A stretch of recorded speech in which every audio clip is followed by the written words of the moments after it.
I'm 78 years old now, and I've had plenty of time to think about the choices I've made, the things I could have done differently, and the moments I let slip through my fingers.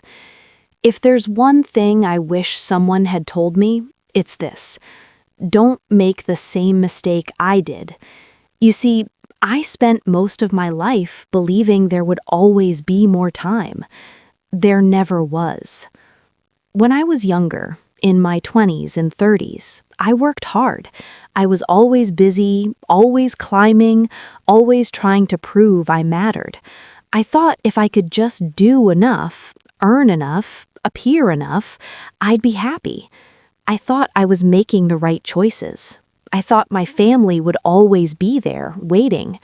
I thought my friends would forgive me for missing birthdays, anniversaries, phone calls. I thought my parents would understand if I didn't visit as often as I should. I thought there would be time to make up for it later. There wasn't. I remember the day I realized just how slowly the damage had been done. It wasn't one big event, not at first. It was small things piling up. A missed dinner with my sister because I had to work late, forgetting to call my mother for her birthday, declining a lunch with a friend because I needed to focus on a project that didn't matter as much as I thought it did. And each time I told myself, I'll do better next week came and went and became years. By the time I was in my 40s, I started noticing how few people reached out anymore. Invitations stopped coming, birthdays went unmentioned, and I told myself it was fine, that I was busy, that I still had plenty of time to fix it. But life has a way of quietly closing doors when you're not paying attention. I lost my first love in my early 30s. We had been young, reckless, and stubborn. I chose my career over moving across the country with him. I told myself it wasn't the right time, that I'd come back to it later. I never did. And I carry that decision every day. I've loved again, yes, but there's a different kind of ache for the love you let go of because you were chasing something that seemed urgent at the time but meant nothing in the long run.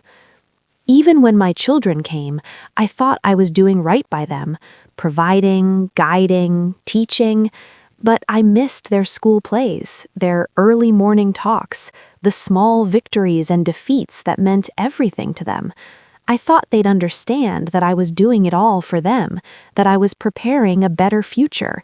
They did understand, eventually, but understanding doesn't replace presence, and I can see now that no matter how much I provided, what they needed most was simply me. The cost of all this crept up slowly. By the time I reached 60, I found myself often alone. I'd come home to an empty house, the silence pressing down, my achievements echoing back at me like hollow trophies. I had done well, materially. People admired my work, but admiration doesn't hug you at night. Admiration doesn't ask how your day was or sit with you when your body aches and your memory fails. And that, more than anything, is what I lost: the ordinary, irreplaceable moments of connection. The turning point, the one moment that broke me open, came unexpectedly. My sister died suddenly, nothing anyone could have predicted. I hadn't called her in months, I hadn't visited her in over a year. And when I got to the hospital, when I saw her pale face and realized I'd missed my chance to say anything real, I couldn't stop shaking. The words I wanted to say, the jokes, the apologies, the love, they would never be spoken. She was gone, and with her went the small, everyday moments that made life bearable, that made it warm. I thought I could carry on. I tried. I surrounded myself with people, joined clubs, traveled, stayed busy, but the loneliness never left. It's quiet, it creeps in, and it reminds you of everything you let slip away while you were busy being responsible or successful or practical.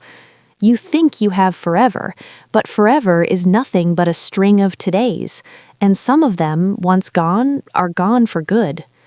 And so I say to you, whoever might hear this, Pay attention to the people you love. Don't put them off. Don't wait for the right moment because it won't come. Don't assume there will always be another week, another month, another year. Life is not a rehearsal. The mistakes I made were small, invisible at the time, but they built a life that looks respectable on the outside and echoes empty on the inside. I wouldn't change my life entirely.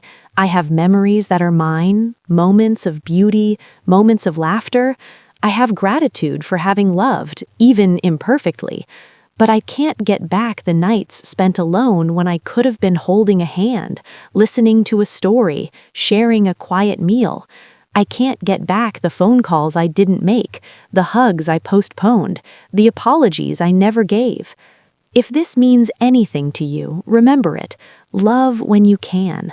Show up, listen, be present, because what seems urgent, the work, the image, the career, is almost always less important than what you think you can put off. Don't assume there will be another chance. I've lived a long life. I have wisdom, if you want to call it that, but mostly I have a quiet sadness that I will carry to the end. It's a sadness born of absence, of things not done, words not said, moments not shared. And maybe if you hear this, you can avoid making the same mistake I did. Maybe you can keep your people close while you still can. Maybe that's the only legacy worth leaving behind. And so I sit here, 78 years old, and I think of all the love I held in my heart but didn't always give, and I let myself remember it, not with bitterness, but with a deep, aching quiet. That's what life has left me now, a quiet that speaks louder than any success, louder than any achievement, louder than anything else I ever chased. And that's enough.